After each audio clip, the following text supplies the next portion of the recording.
Hello students, chemistry में हम लोग लेसन पढ़ रहे हैं उपसह संयोजक यौगिक और लेसन हमारा पूरा हो चुका है। और आज हम उपसह संयोजक यौगिक इस लेसन में और पीछे के जो हमारे बोर्ड के एग्जाम में आए हुए प्रश्न हैं उन प्रश्नों को हल करेंगे। जो विभिन्न प्रश्न मैं आपके सामने हल कर रहा हूं और आप देख रहे हैं। जैसे शुरुआत करता हूं मैं, एक बार प्रश्न पूछा गया कि EDTA -4 की समनव्य संख्या ज्ञात करो। EDTA -4 की समनव्य संख्या, तो कोऑर्डिनेशन नंबर हमें बताना है। इसे ही बोलते हैं उपसह संयोजन संख्या। एक ही बात है, वो हमें ज्ञात करनी थी। तो पहले बताता हूं आपको कि EDTA क्या होता है। EDTA देखिए, इस प्रकार से आप एक सूत्र याद करोगे और N के साथ इधर और इधर भी CH2 N के साथ। यहां दोनों तरफ आप N पर CH3 COO माइनस और CH3 COO माइनस, और इधर भी वही लगाना है CH3 COO माइनस और CH3 COO माइनस। तो इसमें नाइट्रोजन है उस पर लोन पेयर होते हैं और जो एसीटेट का अणु है यानी CH3 COOH होता है मूल में। यहां H हट गया तो H हटा हुआ H है उस पर तो प्लस आ जाता है और यहां CH3 COO बच गया, माइनस वाला हो गया। तो देखिए एक माइनस वाला O परमाणु ये भी केंद्रीय धातु परमाणु के साथ उपसहसंयोजक बंध बनाएगा। ये वाला O भी तो बंध बनाएगा, ये वाला N है ये भी बंध बनाएगा क्योंकि इस पर लोन पेयर है। ये लोन पेयर अपना दे करके और उसके साथ उपसहसंयोजक बंध बना लेगा। ये वाला नाइट्रोजन भी तो अपना लोन पेयर दे करके और उसके साथ उपसहसंयोजक बंध बना लेगा। इधर ये वाला O भी बंध बनाएगा और ये वाला O भी बंध बनाएगा। तो फिर बताइए इस पूरे यौगिक में और कितने ऐसे दाता परमाणु हैं जो केंद्रीय धातु परमाणु के साथ उपसहसंयोजक बंध बना लेंगे।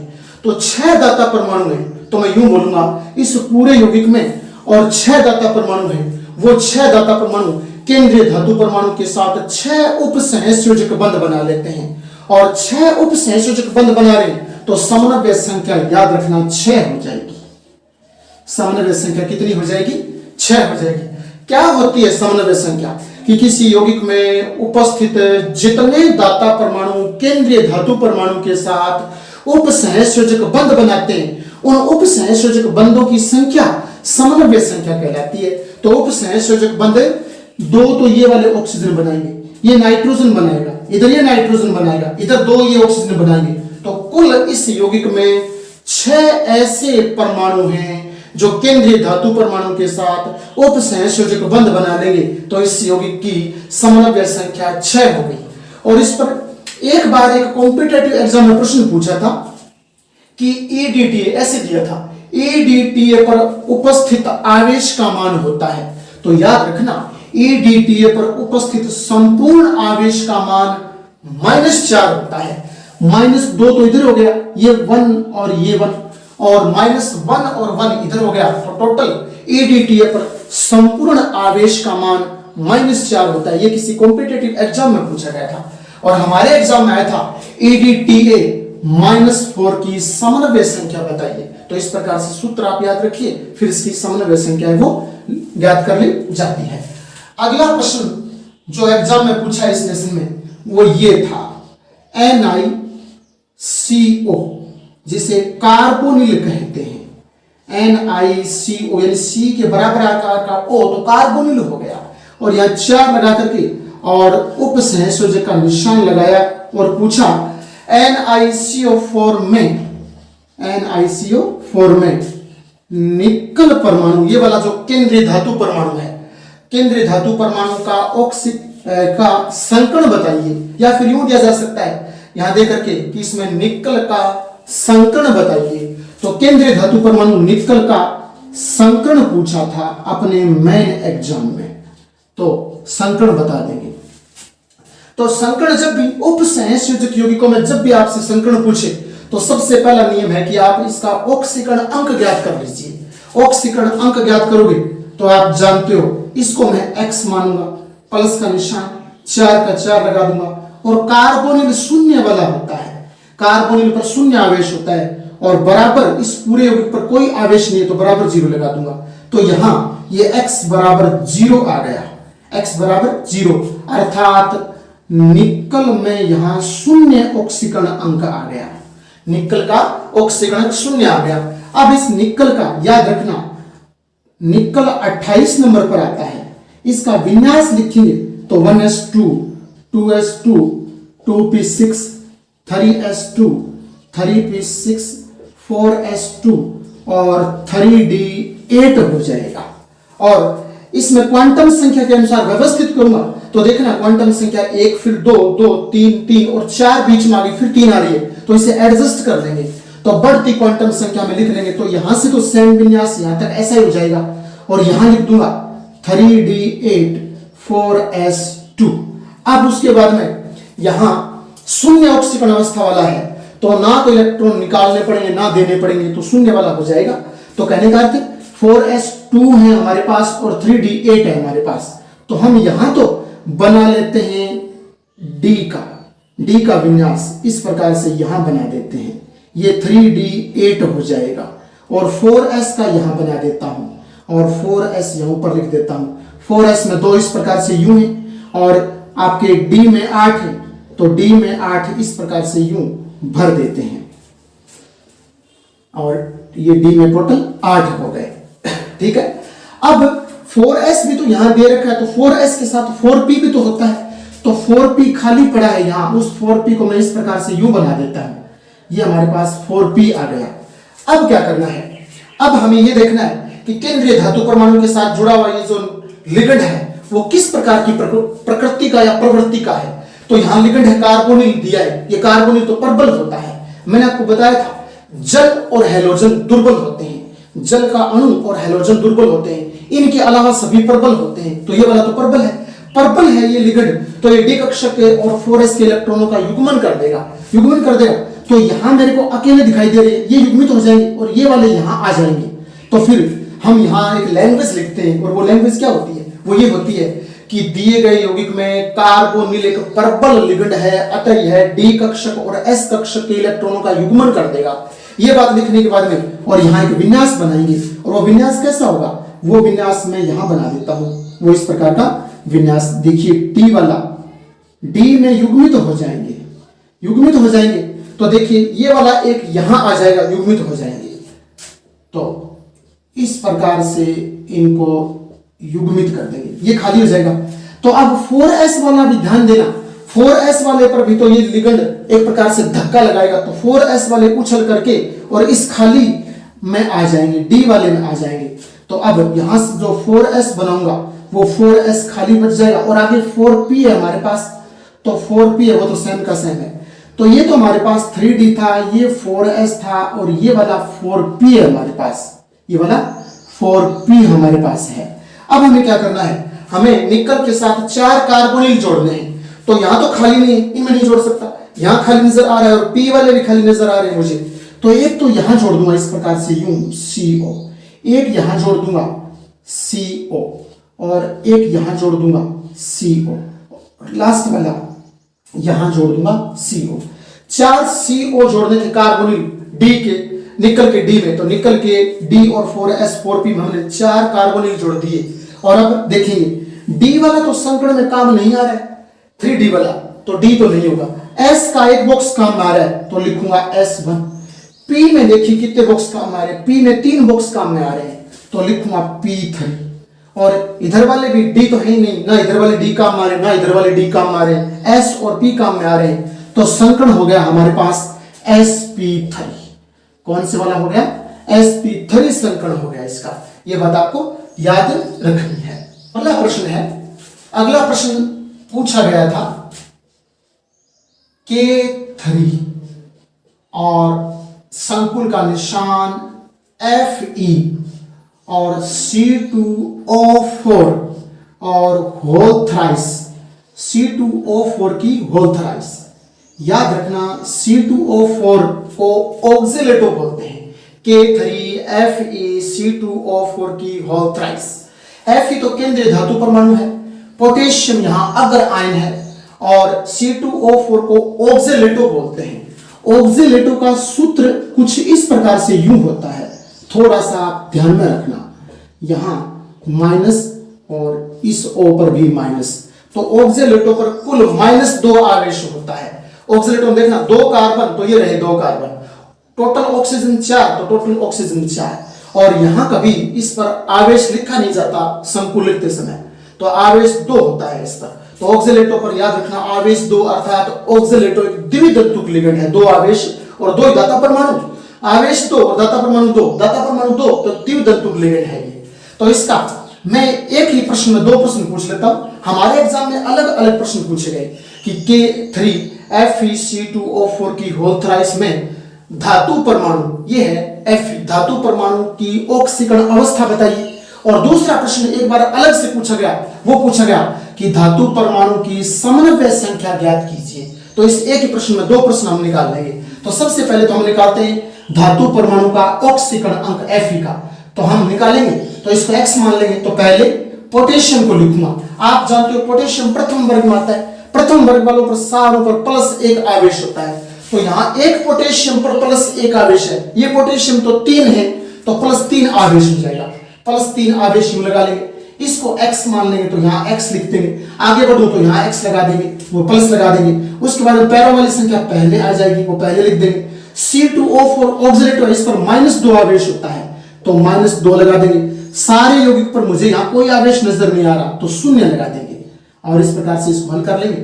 तो हल करेंगे तो ये 3 प्लस का x -6 बराबर 0, और इस प्रकार से ये x -3 बराबर 0 और x बराबर +3। तो यहाँ केंद्रीय धातु परमाणु पर ऑक्सीकरण अंक का मान +3 आएगा। और हमसे पूछा गया था एक अन्य प्रश्न में कि इसमें केंद्रीय धातु परमाणु की समन्वय संख्या ज्ञात कीजिए। तो समन्वय संख्या ज्ञात करने के लिए आपको धातु परमाणु के आगे कितने लिगेंड जुड़े वो लिगेंड देखने हैं। यहाँ लिगेंड तो एक ही है ऑक्सीलेटो, लेकिन कितनी बार जुड़ा है? 3 बार जुड़ा है, यानी ये पूरा ऑक्सीलेटो 3 बार जुड़ा है। और याद रखना एक ऑक्सीलेटो अणु में 2 दाता परमाणु होते हैं, तो कुल 3 ऑक्सीलेटो में कितने दाता परमाणु हो गए? 6 दाता परमाणु हो गए। अर्थात ये ऑक्सीलेटो यहाँ 3 बार जो दिए, ये इस केंद्रीय धातु परमाणु के साथ 6 उपसहसंयोजक बंध बनाएंगे।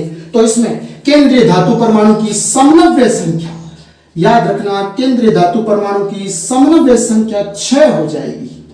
समन्वय संख्या तो 6 हो जाएगी, केंद्रीय धातु परमाणु पर आवेश 3 हो जाएगा, यह बात आपको याद रखनी है।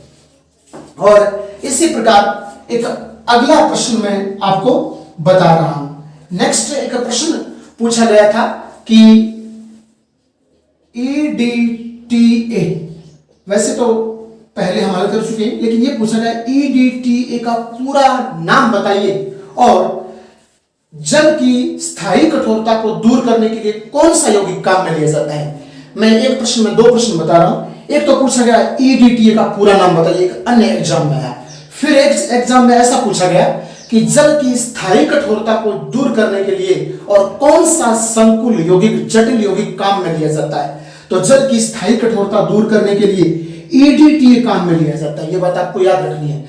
जल की स्थायी, याद रखना, एक होती है स्थायी कठोरता, एक होती है अस्थायी कठोरता। यहां स्थायी कठोरता है, जल की स्थायी कठोरता को दूर करने के लिए और EDTA काम में लिया जाता है। और एक प्रश्न ये पूछा गया कि EDTA का पूरा नाम लिखिए। तो पूरा नाम जब आप लिखो तो इस पर कोई आवेश नहीं दिया है, तो आप लिखोगे ethylene diamine tetra acetic acid. Ethylene diamine tetra acetic acid. E का बन गया एथिलीन, डी का बन गया डाइएमीन, टी का बन गया टेट्राएमीन, और इसका बन गया आगे एसिटिक एसिड। आपको याद रखना है इस प्रकार से। अगला प्रश्न जो कि एक कॉम्पिटिटिव एग्जाम में इस लेसन से पूछा गया था, एक संकुल यौगिक जो नाइट्रेट और क्लोराइड लिगेंड से बना है, कोमा AgNO3 के साथ 2 मोल AgCl अवक्षेप देता है, यानी नाइट्रेट और क्लोराइड से बना कोई यौगिक है, AgNO3 आप उसमें मिलाते हो तो उसमें 2 मोल AgCl का सफेद अवक्षेप बनता है। AgCl हमेशा श्वेत कलर का होता है, ये आपको याद रखना है। तो 2 मोल याद रखना है, यहां पर 2 मोल AgCl का अवक्षेप देता है। तो उस यौगिक का सूत्र आपको निम्न में से बताना है। तो देखिए नाइट्रेट और क्लोराइड, तो ये सारे के सारे लिगेंड नाइट्रेट और क्लोराइड से तो बने हैं। देखिए नाइट्रेट इसमें आ रहा है और बाहर क्लोराइड आ रहा है, और यहां अंदर क्लोराइड आ रहा है तो बाहर नाइट्रेट आ रहा है, यहां अंदर क्लोराइड आ रहा है तो बाहर यहां नाइट्राइट दिया हुआ है। यहां तो नाइट्राइट दे दिया, यहां नाइट्रेट दे दिया, कोई बात नहीं, नन ऑफ अबव, और इसमें से उपरोक्त में से कोई नहीं, ऐसा भी दिया हुआ है। तो हमें क्या करना है, ऐसे प्रश्न जब भी आपसे पूछे तो आप याद रखना 2 तरीके हैं कि आपको यहां उत्तर मिल जाएगा, यहां उत्तर मिल जाएगा AgNO3 के साथ 2 मोल पूछे तो आप ध्यान देना, आपको पश आयन के रूप में और एक हैलोजन ढूंढना है। पश आयन 2 मोल AgCl कब बनाएगा, जब आप AgNO3 मिलाओगे तो Ag पर कौन सा आवेश होता है प्लस, NO3 पर कौन सा होता है माइनस। अगर यूं ना समझ में आ रहा तो पहले आप यूं कर लीजिए, इस यौगिक को आप जल में डालिए, पहले से शुरुआत कर रहा हूं, इस यौगिक को जल में डालिए, जल में डालोगे ये संकुल वाला इतना हिस्सा जल में नहीं टूटेगा, सेम का सेम रहेगा।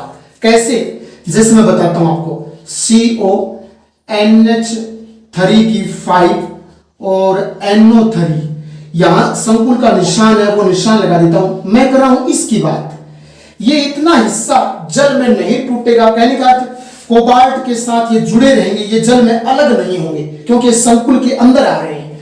क्यों, क्योंकि ये उपसहसयोजक बंध से जुड़े हुए हैं, तो फिर ये इस केंद्रीय धातु परमाणु से ये जल में डालने पर अलग नहीं होंगे, जबकि पश आयन है वो जल में अलग हो जाएंगे। तो एक तो आपके ये -2, यानी यहाँ पैरों में 2 है तो ऊपर -2, एक तो ये बन जाएगा प्लस में, और 2Cl, सॉरी ये प्लस का 2Cl माइनस के बन जाएंगे। तो इस प्रकार से जब मैंने इसको तोड़ा तो ये यूं बन गया, जब मैंने इसको तोड़ा तो इस प्रकार से यूं बन गया। इसके एक भाग तो सेम का सेम यूं बच गया, संकुल वाला तो वो तो बिखरेगा नहीं जल में, और बाहर वाला जल में बिखर जाएगा, और इस प्रकार से ये आयन बना लेगा। पैरों में संख्या वो आगे चली जाती है, यहाँ 3 होता तो 3 आ जाता, 4 होता तो 4 आ जाता, आगे आ जाती है पैरों वाली संख्या जो होती है वो। अब आप क्या करोगे, वो कह रहा है AgNO3, आप इसमें AgNO3 मिला दीजिए। क्या मिलाओगे, AgNO3 मिलाओगे। आप जानते हो AgNO3 मिलाओगे तो Ag पर कौन सा होता है प्लस आवेश, NO3 पर कौन सा होता है माइनस आवेश, तो माइनस आवेश। तो इस भाग का ये धनावेशित भाग, ये धनावेशित भाग तो पूरा का पूरा इस ऋणावेशित भाग से संयोग करेगा, और ये ऋणावेशित भाग किससे संयोग करेगा, इस धनावेशित भाग से।